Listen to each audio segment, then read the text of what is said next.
Just so I can is I sort of look at my best friend like that at the pool, but LGBT friends. Like, so the link to the video will be the participant below. Go and check them out. So listen to this right in 3, 2, 1. Ooh, oh no. One accidental glance in the hotel pool turned my best friend into someone dangerous to want. I didn't know it at the time, but this was the last trip where Scott was still just mine. Not in a romantic way. Not officially. Just mine in the way best friends belong to each other before life starts pulling them apart. We were Yeah. sitting on our suitcases in the hotel lobby, waiting for the elevator, laughing about how we'd somehow survived 4 years of deadlines, group projects, and sleepless nights. Scott Oh, leaned back really? against the wall, arms crossed, relaxed. In that way, he always was, like the future didn't scare him at all. "You believe we're actually done?" he said. "No more classes, no more exams." I smiled. "I'll believe it when they stop emailing us." He laughed, loud and easy, and I felt that familiar warmth in my chest. That sound had been part of my life for years. I knew it better than my own voice. This trip was supposed to be a celebration. One last escape before everything changed. Scott was moving to another city for work. I was Oh, staying really? behind, at least for now. Different paths, different lives. We said it casually, like it didn't mean much. Like distance had never broken anything important before. The elevator doors opened, and we rolled our bags inside. The doors closed, and suddenly it was just us, too quiet, too close. I stared at the glowing numbers above the door and told myself to breathe normally. Scott didn't know I was gay. Or maybe he did, and just never said anything. Sometimes I Yeah. wondered, but most of the time, I convinced myself he had no idea. It was safer that way. Our room was simple. 2 beds. A window with a view of the city lights. Oh, Scott really? dropped his bag and flopped onto his bed like he always did, arms spread wide. "Man," he said, staring at the ceiling. "We needed this." I sat on my bed and nodded. "Yeah, we really did." What I didn't say was, I needed this. I needed these last days pretending nothing was about to end. That Yeah. night, we went out for food, walked around the city, talked about everything and nothing. Old memories came up, stupid jokes, late night study sessions, the time we got lost on campus and laughed until our stomachs hurt. Every moment felt heavier than it should have. Back in the room, Scott talked about his new job, his excitement, his plans. I listened, smiled, Oh, asked really? questions like a good friend would. It's really cool. Inside, something quiet and painful tightened. Because while he was talking about the future, I was thinking about how this might be the last time we shared a room. The last time I fell Yeah. asleep knowing he was only a few feet away. When the lights went off, I lay awake, staring into the dark, listening to his breathing even out as he fell asleep. And for the first time, I wondered if this trip wasn't just a celebration. Maybe it was a goodbye I wasn't ready to face. Morning came in quietly. Light slipped through the thin gap in the curtains, landing right across Scott's bed. I watched him shift in his sleep, one arm flung over his face, hair messy in a way that felt unfairly natural. He looked younger like this, softer, less like someone about to move on with his life.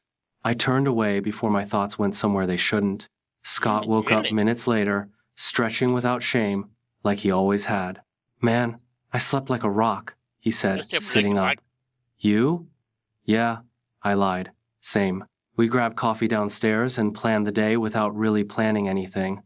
That was always our rhythm. No pressure, just movement.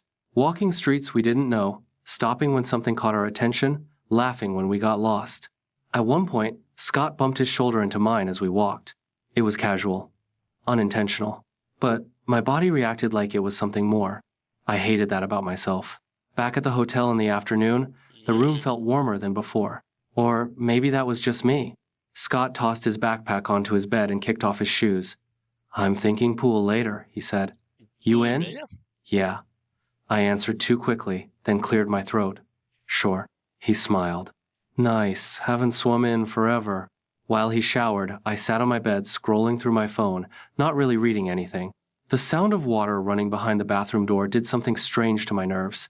I focused on Really? breathing, on being normal.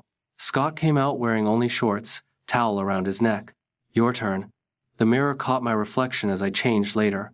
I looked like myself. Same face, same body. Same secret I'd been carrying since before I even knew how to name it. At the pool, there were only a few people. Really? The air smelled like chlorine and something faintly floral. The water reflected soft lights from above, turning everything a little unreal. Scott jumped in first, barely hesitating. "Come on, Dennis," he called. "It's perfect." I eased in more slowly, letting the water climb up my legs, my waist, my chest. It felt good, cooling, like it might wash some thoughts away. We talked about random things while floating near the edge. Old classmates, movies we never finished, jokes that only made sense to us. At one point, Scott leaned back against the pool wall, arms resting on the edge, completely relaxed. I caught myself looking before I could stop. I forced my eyes away. My heart was beating harder than it should have been, and I hated that he had no idea. That he could exist so comfortably while I was fighting a quiet war in my own head. "You good?" he asked suddenly. I nodded too fast. "Yeah, just tired." He didn't push. He never did. That was the thing about Scott. He trusted me completely. And standing there in the water, pretending everything was fine, I wondered how long I could keep doing that, especially when this trip was already slipping through my fingers faster than I expected. The pool got quieter as the night went on. One by one, the other guests left, towels over their shoulders, voices fading into the hallway. Soon it was just the soft hum of the lights and the sound of water moving gently around us. Scott swam a lazy lap, then another, like he wasn't in a rush to be anywhere. I stayed near the edge, letting my arms rest on the cool tile, watching the ripples spread and disappear. "This place is kind of perfect," he said, stopping near me. "We should have done trips like this sooner." "Yeah," I said. My voice sounded normal. I was proud of that. He leaned back again, stretching, completely at ease. The water clung to him, darkening the fabric of his swim shorts, changing their shape in ways I wasn't prepared for. And that was when I noticed. Not because I wanted to, not because I was looking for it, just a moment. A shift. Light, water, movement, and suddenly, my brain locked onto a detail it refused to let go of. I looked away immediately. My face felt warm, too warm for a pool this cool. My chest tightened, and for a second, I forgot how to breathe properly. I focused on the tile in front of me, on counting the small cracks between each square. Don't stare. Don't think about it. Don't let him see your thoughts. It wasn't what I saw that scared me. It was how fast my body reacted before I had time to stop it. Scott kept talking, completely unaware. Something about a coworker he hadn't even met yet. His voice echoed softly off the walls, calm and familiar, like nothing in the world had changed. But everything had changed for me. Every movement he made sent ripples through the water, and I felt too aware of where I was standing, too aware of my own thoughts. I shifted slightly, hoping he wouldn't notice the tension I couldn't hide from myself. "You're really quiet," he said, glancing at me. "Just listening," I replied. Too quickly. Again. He smiled and splashed water lightly in my direction. "Relax, man." I nodded, forcing a small laugh, pretending the moment hadn't cracked something open inside my head. But once you notice something like that, you can't unsee it. And worse, you can't unfeel it. I stayed in the pool longer than I should have, letting the water cool my skin, trying to calm the noise inside my thoughts. I told myself this was nothing. That I'd handled worse before. Still, when we finally climbed out and grabbed our towels, my hands were shaking just enough that I had to grip the fabric tighter. Scott didn't see it. He never did.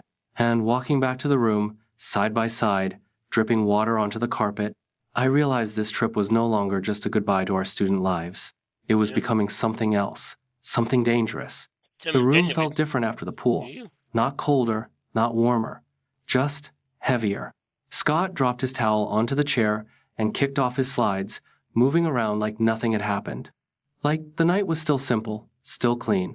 He grabbed his phone, scrolling through messages, humming softly to himself.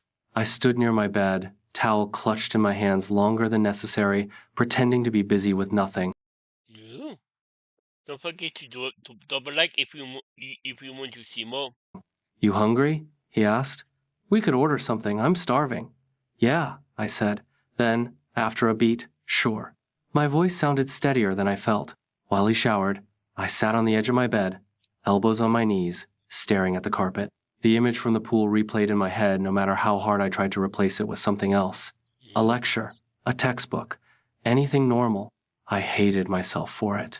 Not because of the desire I'd made peace with that years ago, but because it was him, Scott, my best friend, the one person I couldn't afford to want. The bathroom door opened, steam spilling into the room. He came out rubbing his hair with a towel, wearing loose shorts. Comfortable, familiar, too familiar. You okay, Dennis? He asked, more seriously this time. You've been kinda off since the pool. There it was, the opening. My chest tightened. 1,000 sentences lined up in my head, each one braver than the last. I could feel them pressing against my throat, begging to be said. I'm not okay. I've never been okay. I don't look at you the way you think I do. Instead, I shrugged. Just tired, I said. Long day. He studied me for a second longer than usual. His eyes searched my face like he was looking for something specific and couldn't quite find it. Then he nodded. Yeah, makes sense. And just like that, the moment passed. We ordered food and ate on our beds, shoulders turned slightly toward each other, a familiar habit we'd never questioned before. The TV played quietly in the background, some show neither of us was really watching. Every so often, our hands brushed when we reached for the same fry. Every time, my heart reacted like it was hearing its own name spoken out loud. Later, when the lights were off and the room settled into silence, Scott spoke again. His voice was softer now. I'm really glad we did this trip, he said. Feels like the right way to end things. I stared up at the ceiling, the words end things echoing in my head, even though I knew what he meant. Yeah, I replied. Me too. I wanted to turn toward him. I wanted to say something honest for once, but honesty felt like a door that only opened one way. So I stayed on my back, breathing quietly, listening to the space between us grow louder than any words. We didn't rush to sleep. The city outside our window glowed in quiet colors, traffic humming softly in the distance. Scott sat on his bed with his back against the headboard, scrolling through his phone without really paying attention to it. I leaned against the window, watching reflections move across the glass. So, he said after a while, what's first for you after this? I thought about it, about job applications, about staying in the same place, about how uncertain everything suddenly felt. Probably work, I said. Figure things out as I go. He nodded. You always do. There was something gentle in the way he said it, like he trusted me to land on my feet, even if I didn't always trust myself. We talked about memories then. Not the big ones, but the small, quiet moments that somehow mattered more. Late-night convenience store runs, studying in silence, sitting side by side without needing to fill the space. I don't think I've ever been this comfortable with anyone, Scott said, almost casually. My breath caught. Same, I replied, forcing my voice to stay even. He smiled at me, and for a second I wondered if he felt it too, that invisible line pulling us closer without either of us stepping over it. I moved to sit on the bed, closer now, close enough to feel his presence without touching. My hands rested in my lap, fingers twisted together like they were holding onto something fragile. You ever think about how different things are going to be? He asked. All the time, I said. He looked thoughtful. I'm going to miss this. The word this hung between us, undefined and heavy. I could have said something then. Anything. I could have told him that missing this was already hurting, that I was scared of mornings without his messages, weekends without his voice. Instead, I smiled. Yeah, me too. He leaned over and bumped his shoulder against mine. Light, familiar, safe. Doesn't mean it's the end, he added. Just different. I nodded, though part of me already knew how endings worked. When we finally lay down, the room went quiet again. I turned onto my side, facing the window. Scott shifted in his bed, closer than before, his back to mine. Not touching, but close enough that I could feel the warmth through the space between us. I stared into the darkness, my thoughts louder than the city outside. If I stayed silent, I'd keep him. If I spoke, I might lose everything. And lying there on our last night, I realized silence had been my choice for years. I just didn't know yet whether I'd regret it forever. Morning came too fast. The alarm went off once, then again before either of us moved. The room looked unfamiliar in daylight, like it belonged to someone else already. Scott sat up first, rubbing his face, blinking away sleep. Guess that's it, he said. Yeah, I replied. We packed without much talking. Zippers, folded clothes, the soft thud of bags hitting the floor. Everything felt final in a way I wasn't ready to name. At checkout, we stood outside the hotel waiting for our rides. The air was cooler than I expected. Scott shifted his bag on his shoulder and glanced at his phone. My car's here, he said. Mine wasn't. For a moment, we just stood there, neither of us moving. The city kept going around us, cars passing, people walking, life refusing to pause for what felt important to me. Scott stepped forward first. He pulled me into a hug. It wasn't dramatic, it wasn't rushed either. Just solid and familiar, like every other hug we'd ever shared except this one lasted a second longer than usual. I felt it, that extra second. So did he. You're gonna be okay, Dennis, he said quietly near my ear. I swallowed. So are you. He pulled back and smiled, that same easy smile I'd memorized without meaning to. Don't disappear on me, yeah? Never, I said. And I meant it. He turned and walked toward his car, lifting a hand in a quick wave before getting in. I watched until the car disappeared into traffic. Only then did I let myself breathe properly. Later, sitting alone, I replayed the trip in my head. The laughter, the silence, the pool, the almosts. I realized something then. Love doesn't always ask to be spoken. Sometimes it just wants to be felt, understood, and carried forward quietly. I didn't lose Scott on that trip. I just learned what it meant to let someone go without erasing what they were to me. And maybe one day, when the timing is different and the world is softer, I'll tell him. Or maybe I won't. Either way, that trip will always belong to us. So, thank you for watching until the end. Let me know in the comments if you've ever loved a friend in silence like this. See you soon. Yeah, I do. Yeah. Yeah. There was also a look at my bathroom like that at the pool, but LGBT friends. But the link to the video will be description below. Go and check them out and pop a like if you like, and comment below if you want to see more reaction like this one. And subscribe if you're new, and click the bell so you can be notified when I upload and when I post and go live. You know what? Bye. Wow.